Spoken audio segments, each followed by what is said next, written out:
¿Qué tal? Buenas noches. Esta es la tercera entrega del podcast de CODEP. Y hoy quiero referirme a un tema que me ha interesado mucho. Ojalá que también te quedes conmigo los próximos 10 o 15 minutos que dure esto.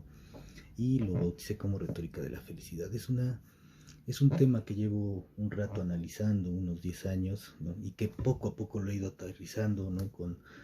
Este, con una suerte de intención metodológica para poder explicarlo de mejor manera. Pero bueno, ¿qué es la retórica de la felicidad? Bueno, te has topado en Facebook, en Twitter, en Instagram, estas frases o máximas de algún autor, algún pensador, algún filósofo, algún sociólogo, algún psicólogo, psicoanalista, mmm, alguna máxima religiosa. Esto se ha vuelto parte de la retórica de la felicidad. No porque estas frases no tengan validez, pero estas frases tienen que tener contexto. Cuando les quitamos el contexto, las frases se vuelven eso, retórica.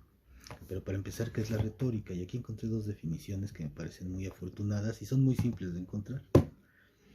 Dice retórica, conjunto de reglas o principios que se refieren al arte de hablar o escribir de forma elegante y con corrección, con el fin de deleitar, conmover o persuadir.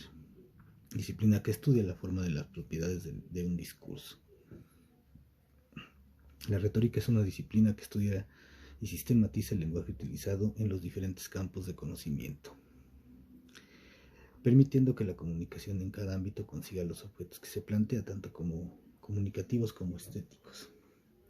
La retórica ha tomado en los últimos tiempos una suerte de utilización del discurso para el convencimiento o para la inserción de ideologías, ¿no? Es decir, cuando una postura política, cuando una postura psicológica, cuando una postura filosófica es sintetizada de mala manera y se utiliza con el fin de generar una ideología o convencimiento sobre alguna situación o fenómeno, se vuelve retórica. Entonces, bueno, la retórica de la felicidad en ese sentido tiene que ver con esto. Cuando tú en redes sociales ves todas estas publicaciones, ¿no? Te identificas con ellas. Te identificas con ellas o con varias de ellas, no es regla general, porque te hacen sentido en tus lugares comunes. Es decir, por ejemplo, encontramos una frase que diga la pareja es un esfuerzo en conjunto que siempre tendrá la firmeza de salir adelante, o una cosa así, ¿no? O el acto fallido es una muestra de nuestro inconsciente queriendo ser liberado. Ok. Todas estas situaciones, estas frases, ¿no? Estas que improvisé en este momento, tienen contexto. Pero si avientas la frase sola sin el contexto, se vuelve retórica. Y te hace sentido porque apela a un lugar común. Apela a un lugar común por tu historia, apela a un lugar común por lo que estás viviendo en ese momento, apela a un lugar común porque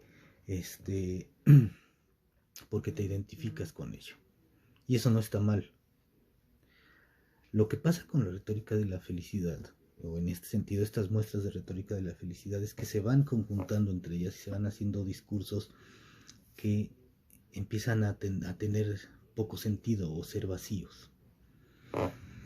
Y en ese sentido, ¿no?, nos pueden generar mucho malestar a la larga. Porque la retórica de la felicidad no solo tiene que ver con la motivación sobre una situación, sino tiene que ver con la negación de una situación o de una problemática también. Entonces a veces ocupamos la retórica de la felicidad o estas manifestaciones de la retórica como verdaderas guías para nuestro quehacer diario sobre las situaciones que vivimos. Y eso puede ser un poco complicado. Por ejemplo, cuando de pronto vemos en este sentido de la retórica de la felicidad, frases budistas, frases del budismo zen, frases de judeocristianas, que justo tienen que ver, si las ponemos en contexto, con los preceptos de vida de estas filosofías o religiones. Igual pasa, digamos, pongamos como ejemplo a una frase presumiblemente generada por Marx, ¿no? Leer esa frase sin tener todo el contexto del planteamiento de Marx, pues justo se vuelve retórica, ¿no? Y es por eso que de pronto hay situaciones sobre la crítica del capitalismo que no podemos entender, o que entendemos mal, o el materialismo histórico, ¿no? Lo entendemos mal y lo reinterpretamos según como nos acomode, porque estamos metiendo nuestra subjetividad, es decir, nuestra propia historia. Y yo me di cuenta a lo largo de estos 10 años que estas muestras de retórica de la felicidad se empezaron a volver cada vez más populares, y crecían y crecían y crecían, ¿no? En ese sentido me empezaba a preocupar un poco, porque como psicólogo, como pedagogo que soy, me encuentro con que de pronto nosotros como sujetos empezamos a rechazar y a darle poco valor a una situación, a un proceso de cambio, a un proceso de crecimiento. Y entonces es cuando la retórica de la felicidad se vuelve un poco peligrosa, porque a través de estas frases de pronto empieza a haber interlocutores de estas frases, es decir, empieza a haber sujetos que adoptan estas frases y que empiezan a trabajarlas como si fueran enseñanzas de vida. Entonces tenemos un boom de todos estos pseudo profesionales de la salud mental, que buscan a través de esta retórica generar un cambio de conciencia, como ellos lo dicen, o hacerse mejores personas, ¿no? Cuando para un psicólogo, para alguien que se dedica a la parte psicoterapéutica o terapéutica, ¿no? Entiendes que el cambio de una situación de vida tiene que ver con un proceso. Entonces ahí cuando de pronto tenemos, ¿cómo decirlo? Tenemos impresiones cerradas del trabajo terapéutico. Creemos que es cura, ¿no? O que es para cambiar una actitud o una postura frente a cierta situación de vida. Y no, el trabajo terapéutico o psicoterapéutico tiene más que ver con el proceso de aceptación y de autoconocimiento, no con el cambio ni la cura, ¿no? En el caso de no tener alguna situación que tenga que ver con una situación fisiológica, médica, o una, ¿cómo llamarlo? O ser parte ser parte de la comunidad que tiene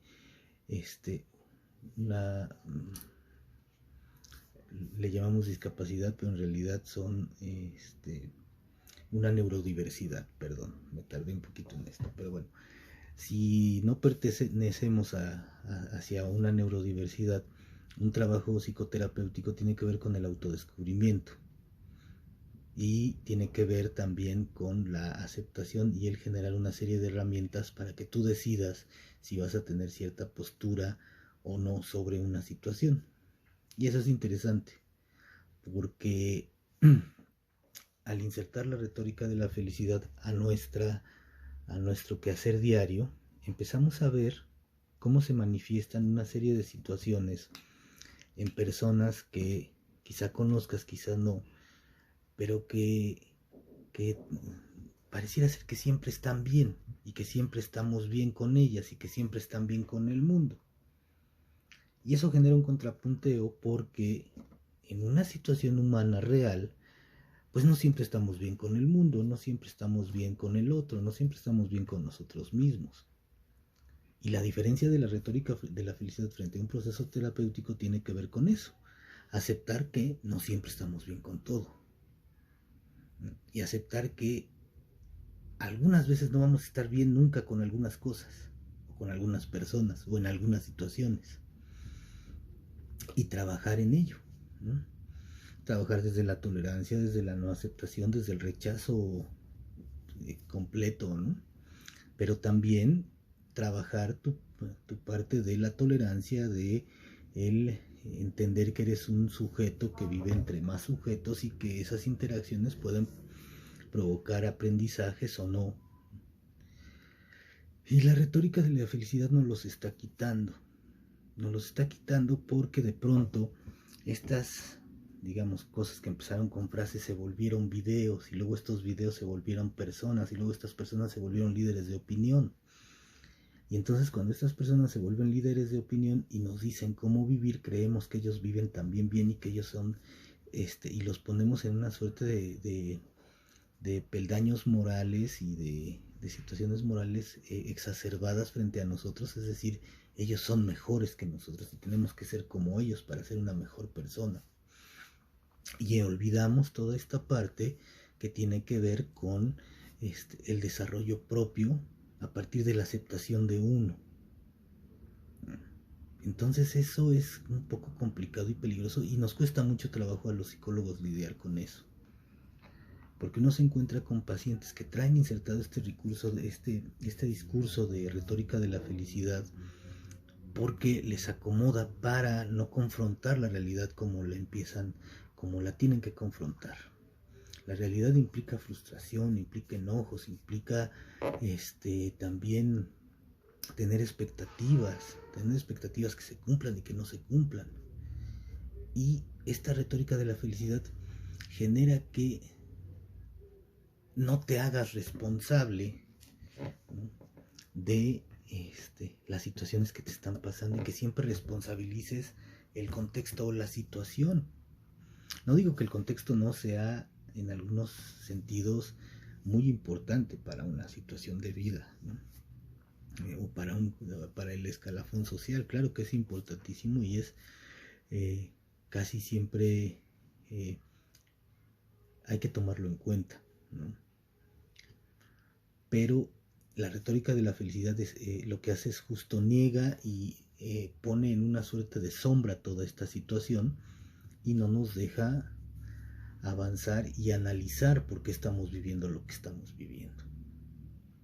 Entonces yo te recomiendo que la próxima vez que veas una frase, una máxima de algún psicólogo, un pedagogo, un sociólogo, un filósofo, pienses que esa frase debe de tener un contexto atrás y te pongas a buscar el contexto del cual viene esa frase. Este ejercicio te va a servir a entender mejor lo que quiso decir la persona y volverla a discurso y no solo dejarla en retórica, ¿no? Para que entonces puedas generar un aprendizaje, tener conocimiento y entender que todo cambio de manera psíquica tiene que ver con un proceso y que esos procesos no van a ser cortos. Pues bueno, yo con esto me despido, espero que te haya gustado, gracias por acompañarme. Espero poder extender un poquito más esta parte de la retórica de la felicidad. Te agradezco mucho el haberme escuchado. Recuerda que cada martes a las 7 de la noche vamos a estar publicando estos pequeños videos de 15, 20 minutos a lo mucho. Y recuerda también que todos los viernes a las 8 de la noche nos vemos con el programa ya más grande, con Esperanza Rangel, a veces un invitado y un servidor, para comentar diversos temas.